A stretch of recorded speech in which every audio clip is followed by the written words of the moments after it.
Good morning. It is Thursday, September 8th, 2016. If this works out, this will be my first video of a sail here aboard Silver Heels. We're going out for one night. Not entirely sure where we're going to go, but you're welcome to come along. We're currently here at the dock at Pine Island Marina in Groton, Connecticut. We just tied up to get supplies aboard. Usually we live on a mooring out in the mooring field. So there'll be more to talk about along the way, but it's already 11 o'clock, and so we're getting a kind of a late start, and so I'm going to toss off the mooring lines and get underway.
Out ahead of us is New London Ledge Lighthouse, and we'll just kind of head in that direction until we get out into the clear.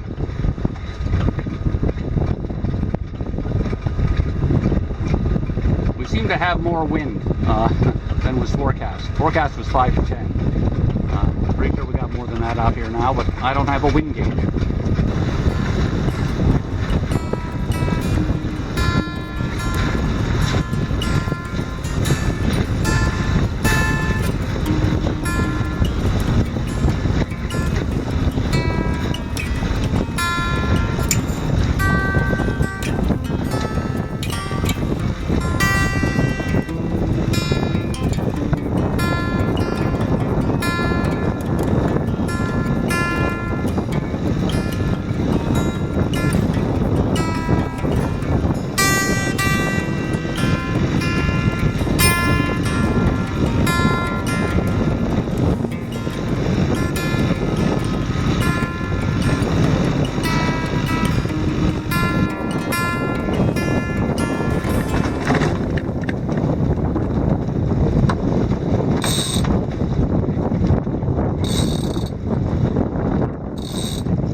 So we're sailing east down Fisher's Island Sound. Over there is Fisher's Island, and I'm not sure you can make out Sunflower Reef with a mark on it, and North Dumpling Island, which has a whole house on it.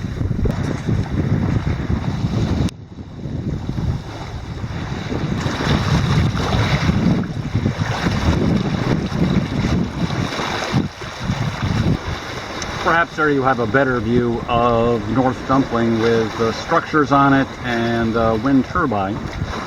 And that's the stern of the Amistad.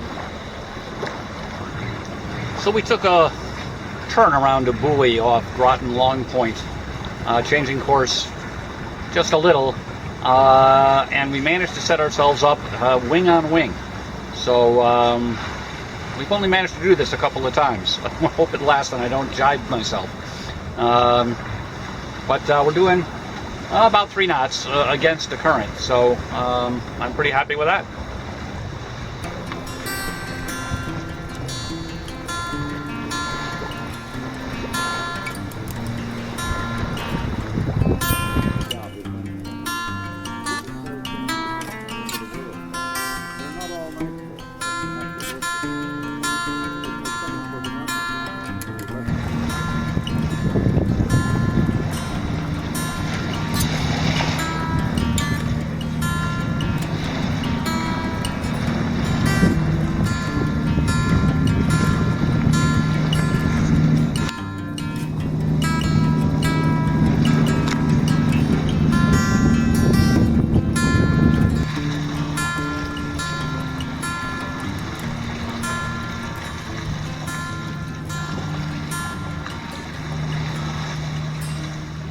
It's currently about 1 o'clock in the afternoon, and we are near this buoy, Nun 18, off Mason Island, here approaching the eastern end of Fisher's Island Sound.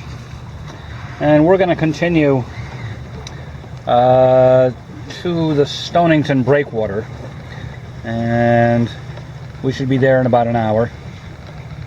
We're down to about 2 knots at the moment, and we're going to continue on and through this channel around Sandy Point and into Napatree Beach, where hopefully we'll be protected from the southwesterly breeze predicted for tonight.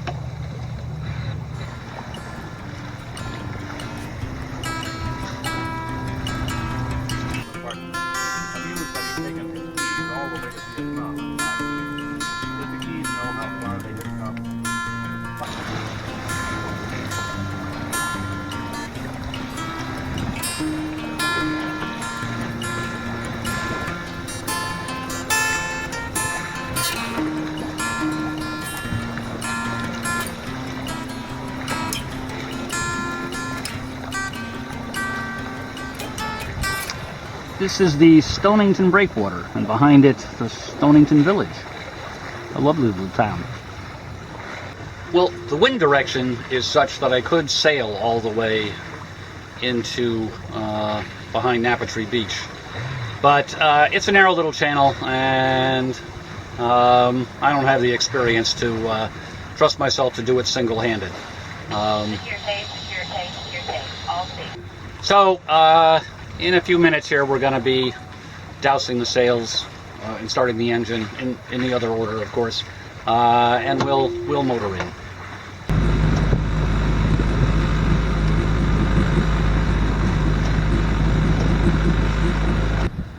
So here we are, anchored safe and sound behind Napatree Beach. The wind here seems pretty moderate, so that's good. Hopefully we're in for a quiet night. Anchored in about 10 feet of water, I think, and I've got about 55-60 feet of road out. I've got some floats astern of me here. I don't know what those are, but if we start to drag, there'll be a pretty clear indication of that. So I think I want to go ashore and explore a little bit. So here we are ashore, having been safely conveyed by our little Walker Bay 8. The town of Watch Hill is down that way, and you can walk down the beach and get to it, so I hear, but have no plans to do that today. But we can cross the spit here and see the ocean.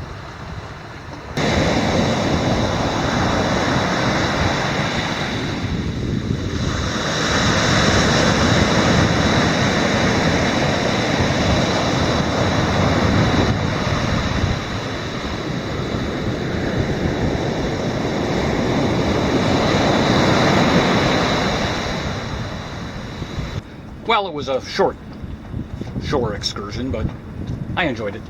Next order of business is to put up the pop-top enclosure. So there you have it, the pop-top enclosure. That took about 12 minutes to put up this time, and I'm pretty sure it'll be less than that when I really get it the process down. There is one, disadvantage, of course, to the pop-top enclosure, in that it, even with the windows on the two sides open, it does cut down. Well, it actually totally prevents the ability to use the forward hatch to get ventilation into the cabin. So I've kind of left this corner not fastened.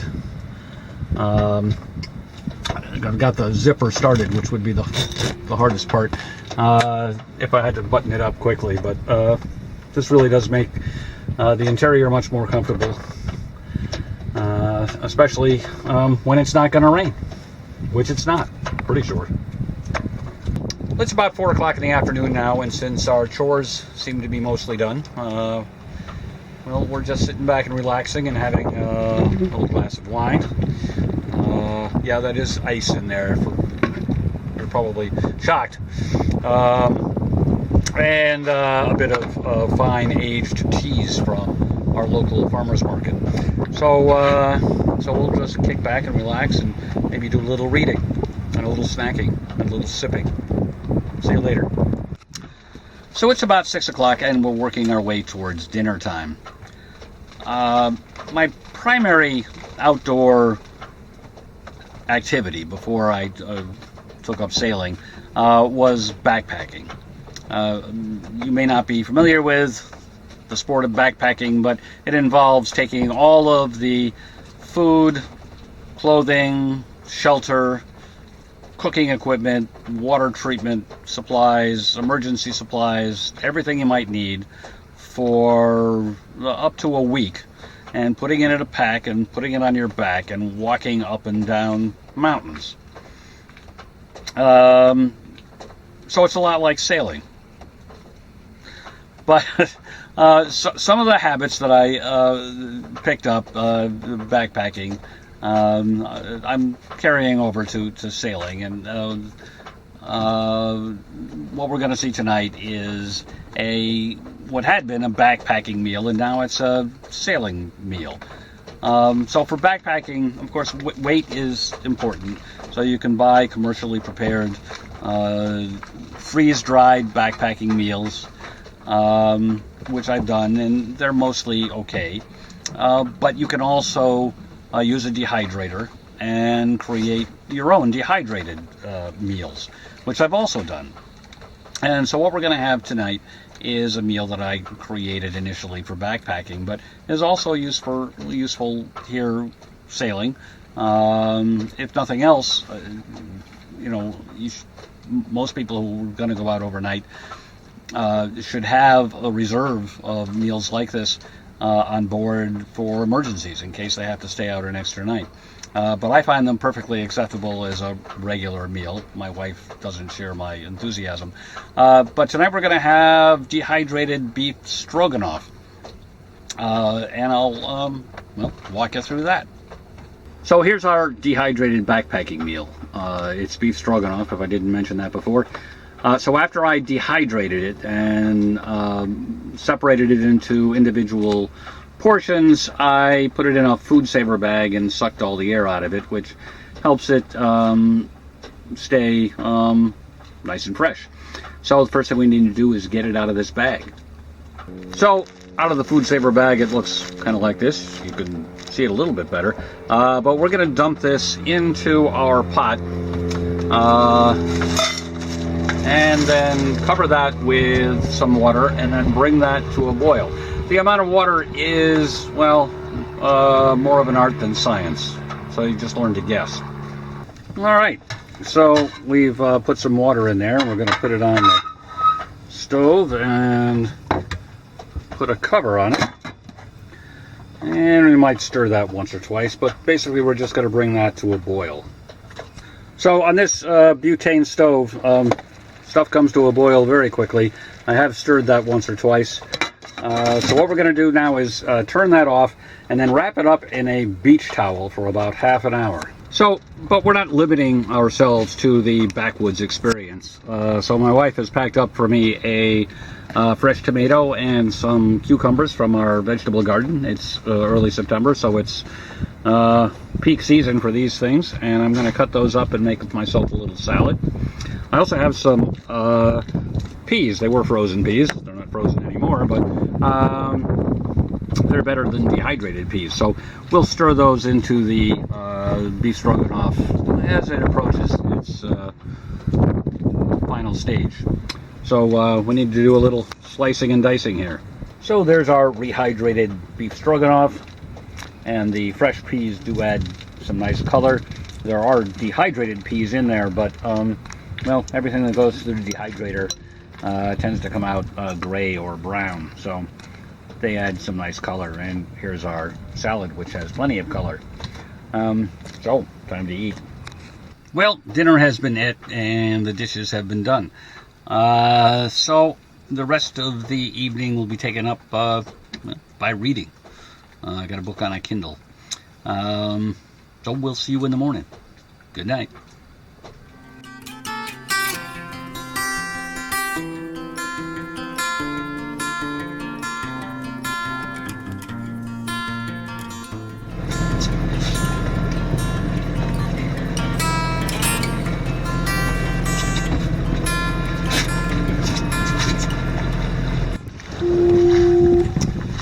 Good morning.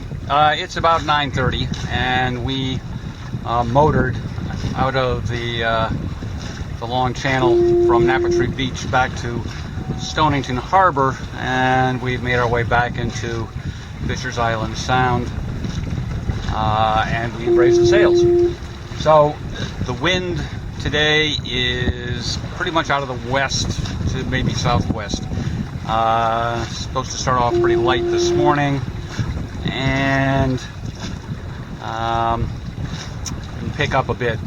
Not too bad, but somewhere between 10 to 15 by this afternoon, but the same direction. Anyway, that means we're going to have to beat our way up Fisher's Island Sound west.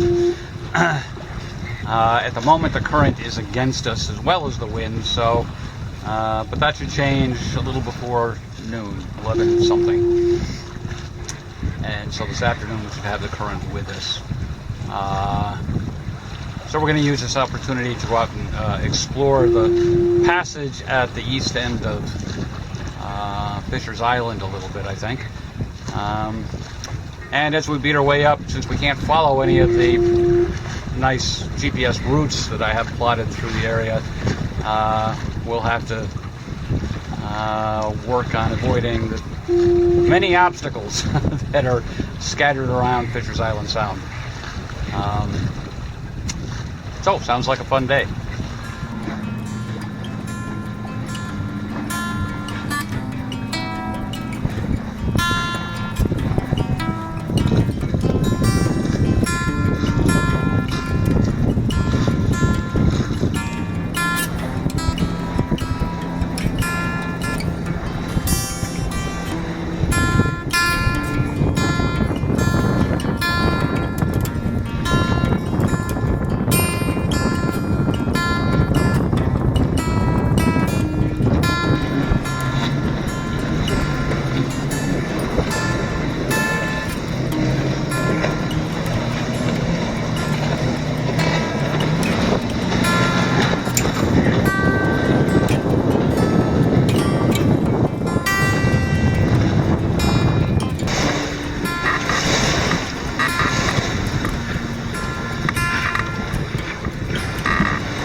So that's it, my 2-day cruise. I got back to Pine Island Marina a little after 2, I'm not sure exactly, and then had to unload the boat and the usual chores.